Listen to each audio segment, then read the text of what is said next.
Ajay school से वापस आया। वह लिफ्ट में घुसा, तभी उसी के फ्लोर पर रहने वाला राकेश उसे मिल गया। वह अजय के ही स्कूल में पढ़ता था।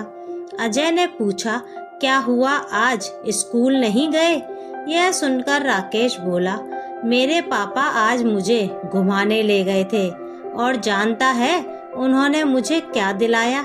यह कहकर उसने जेब से आईफोन निकाल कर दिखाया। अजय यह देखकर हैरान रह गया। अभी से आईफोन? मेरे पापा तो मुझे सिंपल सा फोन भी नहीं लेने देते। यह सुनकर राकेश हंसने लगा। किस दुनिया में रहते हो तुम लोग? आईफोन के बिना आजकल कुछ होता है? जिसके पास आईफोन नहीं, लोग उसे गरीब मानते हैं। कुछ ही देर में दोनों का फ्लोर आ गया। अजय अपने घर पहुंचा। वह आज बहुत परेशान था। सीधा अपने कमरे में चला गया। अजय संतोष जी और राधिका जी का इकलौता बेटा था।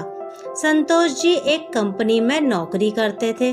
उनकी सैलरी से फ्लैट और गाड़ी की ईएमआई निकल जाती तो कुछ बचता नहीं था।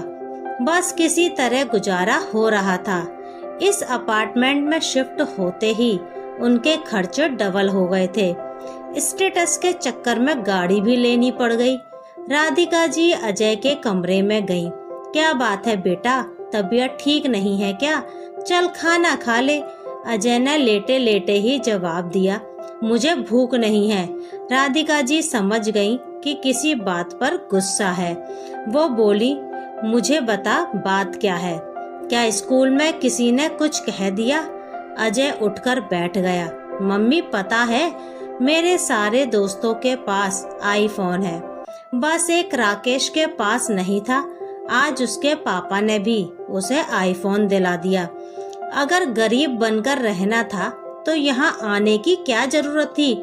राधिका जी को एक बार तो बहुत गुस्सा आया, लेकिन फिर भी उन्होंने बात को संभालते हुए कहा, बेटा ऐसा नहीं कहते। तुझे पता है हमने कितनी मुश्किल से यह फ्लैट खरीदा है। इसकी ईएमआई, गाड़ी की ईएमआई, उसके बाद बहुत मुश्किल से घर का खर्च चल पाता है। अजय रूठ कर बैठा था। वह बोला, बस यही सब बहाने लगाते रहो। पापा को बोलो ना कोई बड़ी कंपनी ढूंढ लें जहां अच्छी सैलरी मिले। राधिका जी को अब गुस्सा आ गया था। हाँ, तुझे लगता है तेरे पापा जानबूझकर कम सैलरी की नौकरी करते हैं? जानता भी है कुछ? बड़ी कंपनी से हर दिन लोग निकाले जा रहे हैं। और हाँ, कान खोलकर सुन ले, कोई आईफोन नहीं आ रहा। तेरे स्कूल की फीस भर रहे हैं, वही काफी है। अपनी पढ़ाई कर, इन सब चक्करों में मत पड़। मम्मी को गुस्से में देखकर एक बार अजय को लगा कि अगर ज्यादा बोला तो मम्मी मारना भी शुरू कर देंगी, इसलिए वह चुप हो गया और मुंह फेर कर सो गया। शाम को संतोष जी घर आए।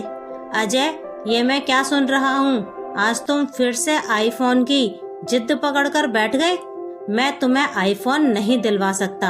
हाँ, जब तुम स्कूल खत्म कर लोगे तो एक सस्ता सा फोन तुम्हें मिल जाएगा। इससे ज्यादा की उम्मीद मुझसे मत करना। पापा, आपको पता है जिस सोसाइटी में आप हमें ले आए हो वहाँ और मेरे स्कूल में सबके पास आईफोन है। सब मुझसे अच्छे कपड़े पहनते हैं, सबके पास बाइक है।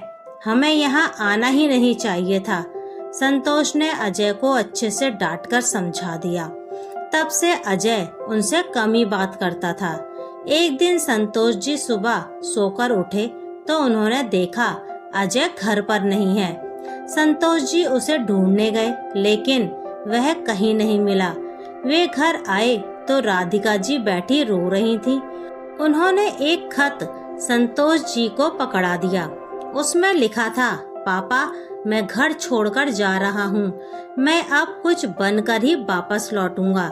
एक एक चीज के लिए मन मारकर मैं नहीं रह सकता।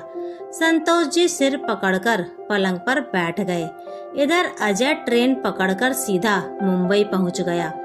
उसे यकीन था कि एक दिन वह बड़ा आदमी बन जाएगा। स्टेशन से बाहर आते ही चारों तरफ भीड़ दिख रही थी।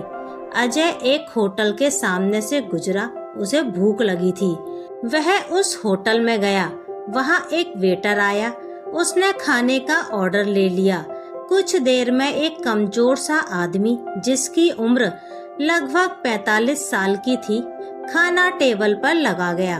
अजय खाना खाकर जब होटल के मालिक को पैसे देने गया तो उसने कहा, ये जो सामने आदमी है बहुत कमजोर है, इसे हटाकर किसी ढंग के मजबूत आदमी को काम पर रखो, यह क्या ही काम कर पाता होगा। मालिक बोला, बेटा यह आदमी बहुत अमीर बाप की औलाद है, लेकिन आज से 20 साल पहले यह किसी बात पर अपने घर वालों से नाराज होकर यहाँ आ गया। बहुत ढूंढने के बाद भी जब उसे कोई ढंग का काम नहीं मिला तो पेट पालने के लिए यह हमारे यहाँ काम करने लगा। कुछ साल बाद यह वापस अपने घर गया, लेकिन तब तक इसके माता पिता इसे याद करते करते मर गए थे। सारी संपत्ति पर इसके रिश्तेदारों ने कब्जा कर लिया था। फिर यह वापस यहीं आ गया। तब से चुपचाप काम करता रहता है। शायद यह अपनी गलती का प्रायश्चित कर रहा है।